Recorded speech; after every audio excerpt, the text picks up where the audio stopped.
Bonjour à tous, soyez les bienvenus pour Dimanche en politique, votre émission de débat en Franche-Comté. Au menu ce matin, le projet de réforme des retraites que le Premier ministre Édouard Philippe est venu présenter à Lons-le-Saunier jeudi soir. Alors, quelle retraite pour demain? On va en parler, on va en débattre avec nos invités. Éric Alauzet, le député La République En Marche du Doubs, et sur ce plateau, face à lui, Jean-Marie Sermier, député Les Républicains du Jura. Vous avez croisé le Premier ministre à Lons-le-Saunier il y a quelques jours. Et Bastien Faudeau, élu municipal et départemental de Belfort, animateur national de la gauche républicaine et socialiste. Bonjour à tous les trois. Merci d'avoir accepté notre invitation. Comme chaque semaine, vous pouvez commenter sur les réseaux sociaux ce débat avec le mot dièse qui s'affiche, Dimpol FC comme Dimanche en politique Franche-Comté. Alors messieurs, Édouard Philippe était donc à Lons-le-Saunier dans le Jura jeudi soir, et juste avant de rencontrer une centaine de parents d'élèves dans le cadre de la consultation sur la réforme des retraites, il nous a accordé à France 3 Franche-Comté un entretien exclusif. On regarde un court extrait et on réagit juste après. Il y a beaucoup de possibilités pour passer des systèmes actuels au système futur. On peut faire tout brutalement une certaine année. On peut faire des phases de transition plus ou moins longues. On peut imaginer plusieurs façons de rentrer dans la réforme. Et il ne s'agit ni de reculer, ni d'avancer, ni de bousculer. Il s'agit de discuter et de prendre une décision éclairée, négociée et concertée. Ça se fait dans le calme, ça se fait dans la discussion. Ni reculer, ni avancer, ni bousculer, mais discuter, surtout pour rassurer, on a l'impression, Éric Alauzet. Il y a des grands principes. La situation aujourd'hui est pas la meilleure qu'il soit. On a des retraités pauvres, on a un système injuste, 42 régimes, instable. On ne sait pas pour nos enfants quel sera le niveau de retraite. En tout cas, on sait qu'il sera moins important en proportion de ce qu'il est aujourd'hui, à cotisation égale, et il n'est pas lisible parce que la moyenne des régimes de retraite pour une personne, c'est 3 régimes. Donc ça ne va pas. Il faut changer le système. Mais le gouvernement lance un grand débat. Est-ce à dire que tout est sur la table, qu'on peut tout discuter? Il y a des grands principes sur l'équité, sur le maintien des retraites pour nos enfants, sur un seul régime, sur la notion de retraite en points, ce qui n'est pas la retraite par points. On reste sur un régime de répartition, où ce sont les générations actuelles qui financent la retraite pour les anciens et non pas un régime où on cotiserait pour sa propre retraite. Donc tout ça est très clair. En revanche, il faut prendre le temps. On sait très bien, vous vous souvenez de la fameuse formule de Michel Rocard, il y a de quoi avec la retraite faire sauter 3, j'aurais dit moi 5 ou 6 gouvernements. Donc il faut y aller paisiblement avec un objectif de protéger les plus faibles. Ça c'est moi mon viatique. Jean-Marie Sermier, qu'est-ce que vous attendez de ce débat et plus généralement de la réforme annoncée par le gouvernement? Vous savez, dans notre société, les retraites, c'est un acquis essentiel et c'est un stabilisateur de la société. Parce que c'est tout à fait normal que quand nos concitoyens ont travaillé toute une carrière, ils puissent connaître d'abord le niveau de leur retraite et puis être certains que les retraites seront servies. Or, on est obligé de constater aujourd'hui que quand on s'adresse aux jeunes générations, quand on s'adresse aux jeunes qui ont moins de 30 ans, eh bien, ils ne sont pas sûrs, eux, de pouvoir un jour bénéficier de la retraite. Donc il faut réformer. Il faut réformer, et cette réforme, elle est attendue, mais il y a longtemps qu'il y a déjà eu un certain nombre de réformes. Si aujourd'hui nous sommes en système équilibré, à peu près équilibré, c'est tout simplement parce que, par exemple, en 2003, avec la réforme Fillon, il y a eu des avancées qui ont permis aujourd'hui de pouvoir équilibrer le système. Mais si on ne le fait pas aujourd'hui, eh bien demain, les jeunes seront en difficulté. Simplement, il faut décider à un moment donné, et ça fait 2 ans et demi qu'on concerte. Bastien Faudeau, oui. Elle est souhaitable, cette réforme des retraites? Tout ça est toujours très général. Alors, quand vous entendez les principes énoncés par le Premier ministre, c'est rutilant comme une nouvelle voiture. Principe d'universalité, il faut que le régime soit universel, solide et juste, a-t-il dit hier soir à la télévision. Qui peut objectivement s'opposer à ce type de formule? Personne, ou des gens particulièrement pervers. Bon, alors comme nous ne sommes pas des gens pervers, on s'y oppose pas. Sauf qu'il faut ensuite entrer dans le détail. Et dans le détail, c'est là que, pour l'instant, on est juste dans l'ouverture d'esprit, la négociation, on va discuter de tout, mais il faut savoir de quoi nous allons débattre et de quoi nous allons parler. Alors la seule chose que nous ayons aujourd'hui sur la table qui soit tangible, c'est le rapport de Delevoye, sur lequel il y a un certain nombre d'orientations qui ont été fixées. Jean-Paul Delevoye, c'est de cela dont il faut parler, qui a été chargé d'un rapport. Plus que les annonces du Premier ministre, qui pour l'heure ne dit pas grand-chose. Oui, mais est-ce qu'il faut réformer le système des retraites? Mais réformer le système des retraites, je vais vous donner un exemple très concret pour qu'on se comprenne. En 2025, les études qui sont formulées estiment qu'il y aura un trou de 10 milliards d'euros dans le régime des retraites. Savez-vous que si ce qu'on énonce depuis des années, l'égalité salariale entre les femmes et les hommes, était effective dans le pays, on aurait déjà réduit les 2/3 du problème qui se présente à nous en 2025. Donc ça, c'est une piste et un sujet sérieux. Parce que, voyez-vous, les libéraux, on est en train de vivre la 6e saison d'un mauvais épisode. Il y a eu 93, Balladur, 95, ça a mal fini pour Juppé, 2003, 2007, 2010, et voici donc maintenant l'épisode 2019-2020. En réalité, à travers tout cela... Ah oui. Mme Touraine a fait également des avancées. Chacun a amené sa patte. Sur toute cette période, évidemment. Mais à travers toute cette période-là... période-là... que tout le monde autour de cette table a fini par soutenir un jour, quelquefois. Oui, mais vous ne me ferez pas dire ce que je ne veux pas dire. Dans cette affaire, les libéraux, fidèles à leur réputation, ne comprennent l'économie qu'avec une seule chose, leur petit carnet, leur petit crayon, et ils ne voient que les dépenses. Jean-Marie Samier a raison. Jean-Marie Samier a raison, Bastien Faudot. Vous avez appartenu au MRC, qui à un moment a soutenu des gouvernements qui ont réformé les retraites également. Dire que j'ai soutenu François Hollande en 2012 et que, comme la plupart des Français, j'ai été extrêmement déçu de ce qu'il a fait, évidemment, et je le dis bien volontiers ici à l'antenne. Éric Alauzet, sur les motivations de la réforme, le rapport Delevoye, dans son tout premier paragraphe, dit que le système de retraite actuel est à l'équilibre ou proche de l'équilibre financier. Pourquoi réformer alors? Il l'a été en 2019, ça a été malheureusement la seule année, et on repart dès 2020 sur un déficit de 3-4 milliards, et ça va augmenter dans les années à venir, parce qu'on est venu à la fin de l'effet des réformes antérieures, celles que Jean-Marie Sermier a citées, qui étaient notamment l'allongement de la durée de cotisation.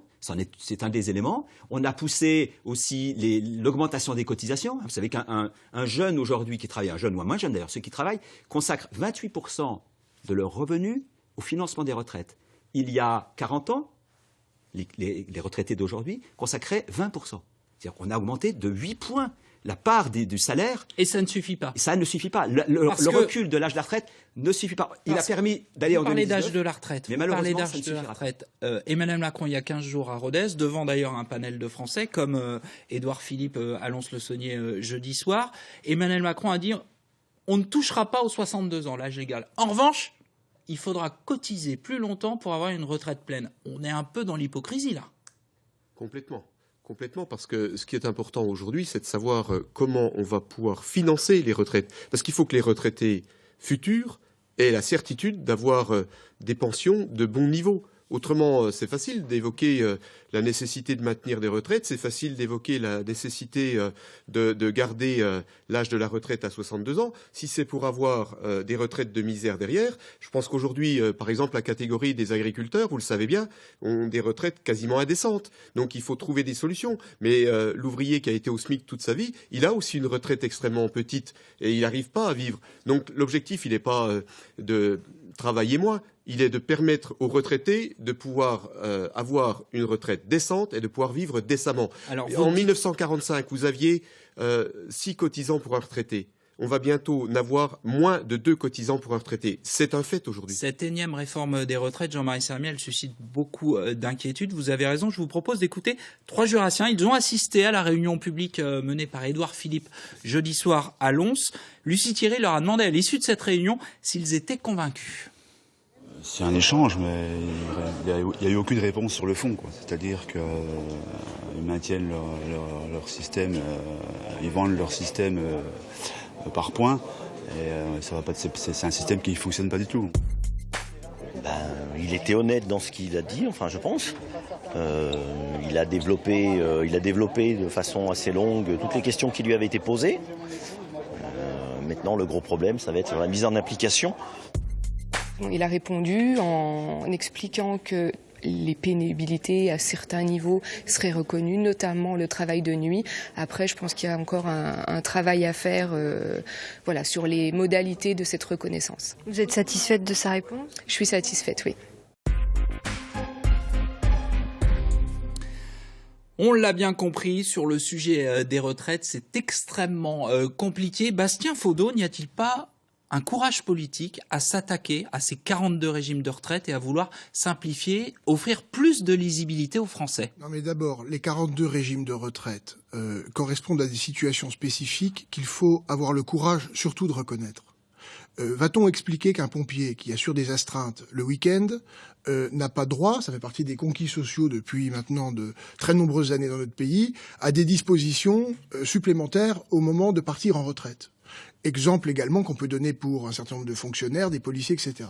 Le problème, c'est Édouard Philippe, le Premier ministre, donne plutôt l'exemple des conducteurs, par exemple, de bus qui ne partent pas à la retraite au même âge qu'ils travaillent à Paris ou au Havre, par exemple. Oui, mais on ne peut pas non plus faire des équivalences en permanence. Les conducteurs de la RATP des métros commencent à 5 heures le matin et sont dans les tunnels toute la journée. On prend des exemples concrets. C'est ce qui a fait partie des négociations, des conventions collectives depuis des années dans ce pays. Donc, on ne peut pas simplifier comme ça le sujet. Vous savez, quand on parle de simplification, je pense à la réforme de la fusion des régions, on a vu que, d'une façon générale, le résultat n'était pas du tout au niveau des objectifs qui avaient été fixés. Donc il faut se méfier des grands mots dans ce genre de circonstances. Le sujet central, et je reviens au rapport de Levoy, parce que c'est le seul élément tangible que nous ayons, c'est qu'il est prévu, pour que tout le monde comprenne bien l'élément du débat, qu'il est prévu la fameuse règle d'or. C'est-à-dire que le budget consacré aux retraites représentera au maximum 14% du PIB dans le pays. C'est une absurdité totale. Pourquoi? Parce que le nombre de retraités va augmenter considérablement. En 2040, voyez-vous, il y aura 8 millions de Français de plus qu'aujourd'hui qui auront plus de 60 ans. Donc la question est essentielle puisque on va garder une même somme. On est aujourd'hui dans un état où la croissance est totalement atone et en même temps le diviseur, c'est-à-dire le nombre de personnes pour qui il va falloir partager cette somme qui restera la même, va augmenter. C'est une opération de division du début de collège et si la République En Marche ne le comprend pas, je pense que M. Gilani peut leur expliquer très simplement. Vous avez évoqué le cas des pompiers en posant une question. On va faire répondre Éric Alauzet, le membre de la majorité sur ce plateau. Il y a les pompiers, c'est une somme de cas particuliers cette réforme des retraites.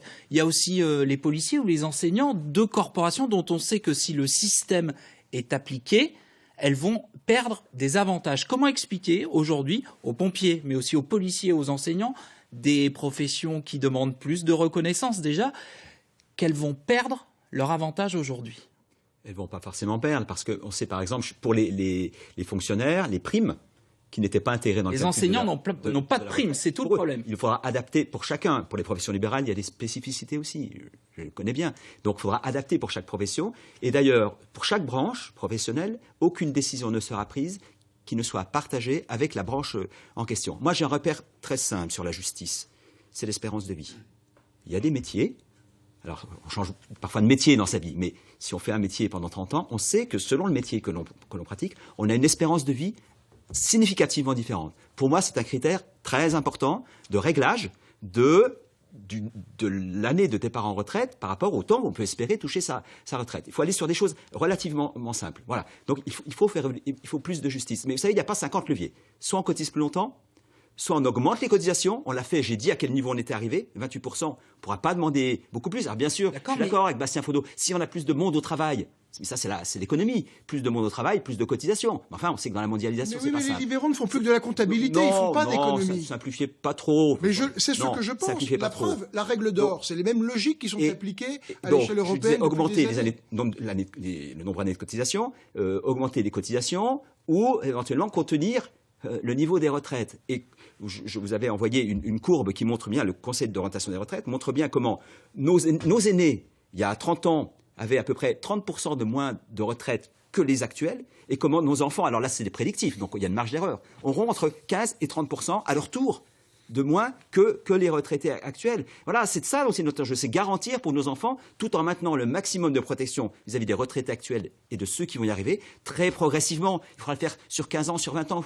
Quand on a 45 ans, qu'on a cotisé dans un certain esprit, une certaine règle, il ne faut pas gommer ce qu'on a eu. Mais il faudra que ce soit très progressif pour emmener progressivement le changement, pour préserver nos enfants aussi. J'aimerais qu'on revienne à la problématique de professions particulières parce que c'est ça qui est explosif finalement politiquement et socialement, sur les policiers, les enseignants. Comment on fait accepter une telle réforme, Jean-Marie Samier? Écoutez, moi je crois qu'on fait accepter une réforme quand elle est juste. Or aujourd'hui, nous n'avons que de la concertation de façade. Il faut bien appeler un chat. Qui a été concerté concrètement? Est-ce qu'aujourd'hui les organisations professionnelles, après avoir été reçues par M. Delevoye, ont eu voix au chapitre? Non. Alors moi je crois qu'il n'y a pas de... On ne peut pas opposer les Français les uns contre les autres. Il n'y a pas de génération dorée.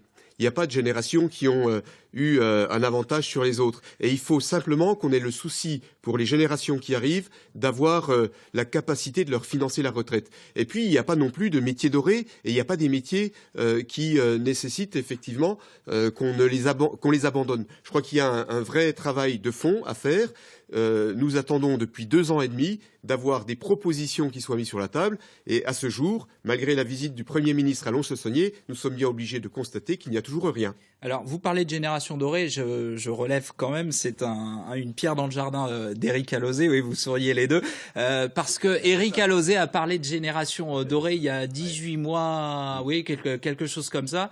C'est un sparadrap qui vous colle comme au capitaine Haddock. Est-ce que vous regrettez ces mots? Alors, vous l'avez expliqué, c'est parce que les retraités actuels gagnent plus que leurs parents et sûrement plus aussi que les générations futures. Non, mais l'expression était pas juste, et surtout elle a été caricaturée par une revue qui s'appelle Les Contribuables Associés, qui en a fait une montagne. J'aurais peut-être dû utiliser l'expression d'âge d'or. Et cette courbe en cloche, qui est bien connue, nous sommes en haut de la cloche aujourd'hui, où le niveau de revenu des retraités est au-dessus des actifs, alors qu'il était 20 à 30% en dessous dans les années 60-70, et qu'il sera pour nos enfants, j'insiste, voilà.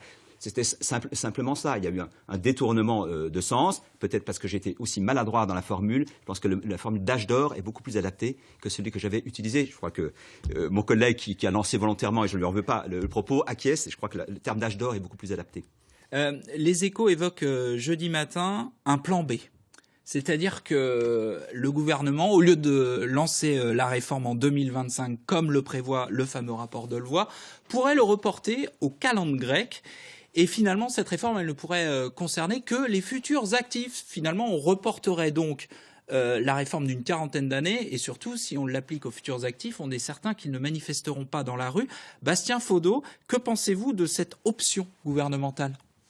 Vous voyez bien que là, on est dans les contradictions totales. On explique qu'il faut réformer vite, et puis finalement, on apprend maintenant que c'est, comme vous le dites, pour les calendes grecques. On explique qu'il faut un régime universel. J'entends M. Alauzet dire qu'il faut tenir compte de chacune des spécificités professionnelles pour les enseignants, etc. Donc, on est dans la contradiction majuscule dans cette affaire.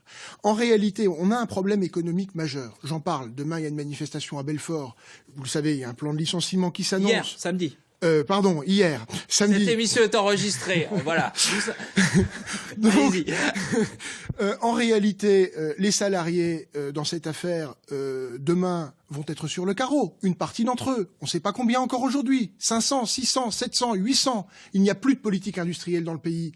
Le problème est là, parce que ce qui est posé d'abord dans le régime des retraites, quand je parlais de l'égalité salariale entre les femmes et les hommes, c'est de cela dont je parlais d'une certaine façon, c'est les lignes de recettes.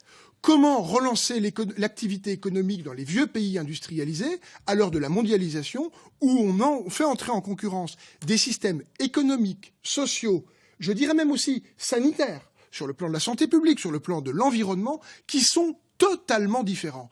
Et à ces questions-là, d'une façon générale, les libéraux répondent le libre marché. Monsieur Macron et monsieur Philippe sont pris dans leurs contradictions. Il n'y a pas de ligne de recettes organisée parce que sur le dossier de General Electric, typiquement, il n'y a pas... On s'éloigne du sujet retraite. Mais non, on ne s'en éloigne pas parce que demain, les 500, 600, 700 ou 800 salariés de General Electric qui vont être sur le carreau, ils ne cotiseront plus au système de retraite. Et là, on a un problème dans l'entrée des recettes du système général de retraite. C'est ça la question centrale aujourd'hui. Alors, il y a des dispositifs. Je parlais tout à l'heure de l'égalité salariale entre les femmes et les hommes, mais on pourrait parler aussi quelle est la part de contribution des revenus du capital au système des retraites.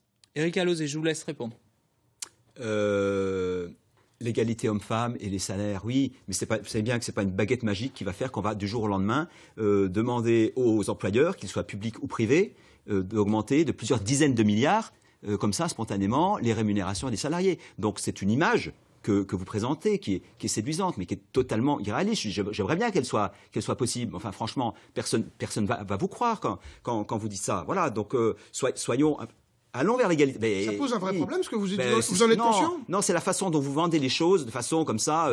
Vous allez voir ce que vous allez voir. Quand moi, ça fait 20 ans qu'on en parle, le monsieur pouvoir, Alauzet. l'égalité homme-femme, elle progresse. L'industrialisation dont vous parlez, pour la première fois, on a une augmentation des exportations depuis 15 ans. Donc, ce qui se passe dans le Nord-Franche-Comté, à Belfort-Adji, est catastrophique. Je vous encourage à venir l'expliquer aux salariés, effectivement. C'est catastrophique, je pense qu'ils le savent, ils le vivent dans leur chair et dans leur famille. Mais l'emploi s'améliore un petit peu, c'est pas fantastique. On est dans la mondialisation, vous l'avez dit, donc tout est fait pour qu'il y ait de l'emploi, non seulement pour que les gens puissent vivre dignement leur métier, mais aussi pour qu'ils puissent cotiser à la sécurité sociale, pour leur retraite, etc. Tout ça est lié, nous sommes d'accord. Éric Alauzet, mais ne faisons pas croire qu'on va comme ça, de coup de baguette magique, tout régler. C'est pas vrai, vous le savez au fond de vous. Puisque l'on parle d'industrie, pouvez-vous garantir que la pénibilité sera prise en compte dans le calcul des retraites aujourd'hui ? En tout cas, pour la part qui est de ma responsabilité, je mettrai toute mon énergie à le faire. Ça veut dire que ce n'est pas acté au niveau de la majorité ? Si, la grande majorité des députés sont attachés à cette notion et le Premier ministre, on l'a entendu il y a un instant, l'a annoncé et énoncé. Jean-Marie Sermier, vous disiez tout à l'heure, pour l'instant on ne fait que concerter, allons dans le fond des choses. Pour les professions qui vont perdre des acquis sociaux aujourd'hui, est-ce qu'il faut des compensations, notamment de type salarial ? Mais évidemment, il y a des négociations à avoir par branche, sans opposer, comme je le disais, les Français les uns contre les autres.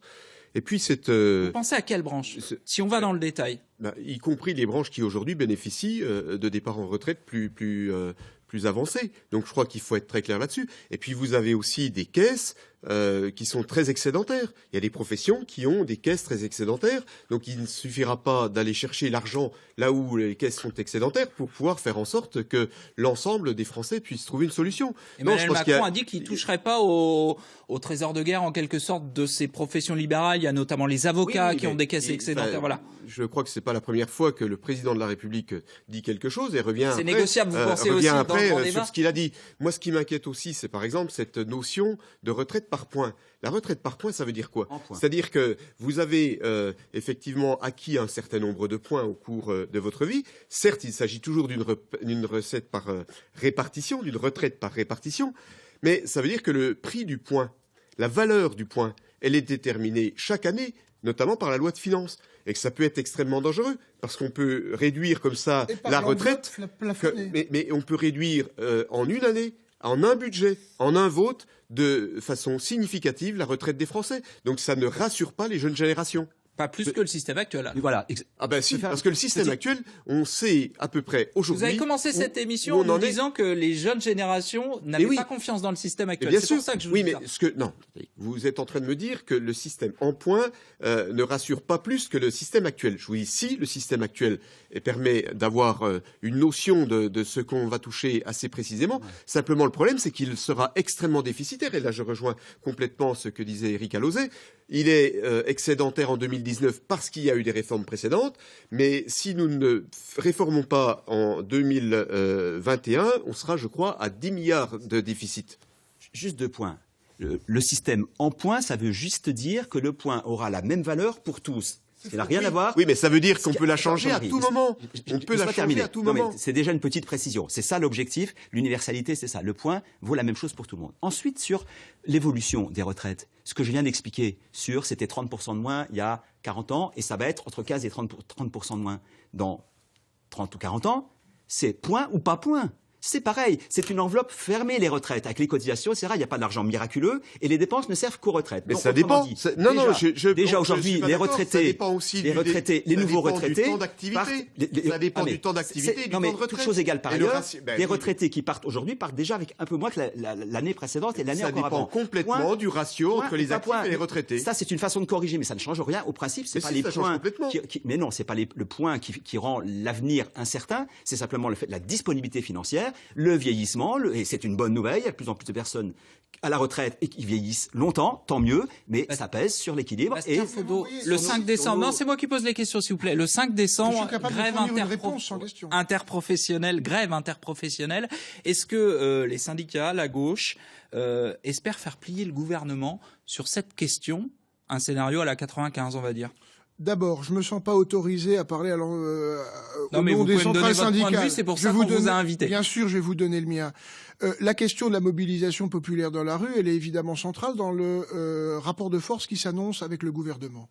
Mais vous savez, je n'ai jamais cru à l'histoire des grands soirs. Je crois beaucoup plus à la sédimentation des petits matins. En réalité, si on voulait donner un exemple, pour que tout le monde comprenne l'absurdité de ce qui est proposé dans le rapport de Levoy, ça tient en une chose.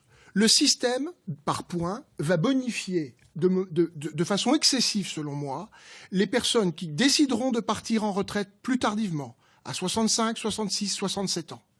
La réalité, c'est que dans un pays où il y a 700 000 ou 800 000 jeunes qui sont en attente de situations stables, d'emploi d'abord, sans parler de tous ceux qui sont en stage, qui sont en CDD, qui ne peuvent pas miser sur l'avenir, qui ne peuvent pas fonder de foyer, qui se posent la question, ils peuvent obtenir de prêts pour pouvoir se loger. On est dans une société qui est en train d'organiser un système qui va privilégier des gens qui ne rêvent que d'une chose, c'est de partir en retraite, en tout cas en les encourageant ou en les forçant à partir en retraite plus tardivement, et en laissant sur le bord de la route toutes ces forces vives. Je pense que là, et le système par points favorisera cela. C'est dans toutes les simulations qui sont à la fin du document du rapport Delevoye. Éric Alauzet sur la mobilisation de la rue, très rapidement, parce que... C'est déjà le cas aujourd'hui. C'est aggravé significativement. Est-ce que la majorité peut reculer, et notamment reculer sur l'application de la réforme face à la mobilisation de la rue? Oui, pour l'instant, on en a des grands principes que j'ai énoncés précédemment. Et sur les choses très concrètes, on est très loin du compte. Il n'y a pas encore de proposition. Donc je ne vois pas bien quels seront les sujets de protestation. Alors on peut le critiquer en disant il n'y a rien pour l'instant. Si on connaît les perdants. Et on remet encore la poussière sur le tapis. Non, on ne va pas remettre. C'est une question de mois. Ce n'est pas une question d'années. Les décisions seront prises.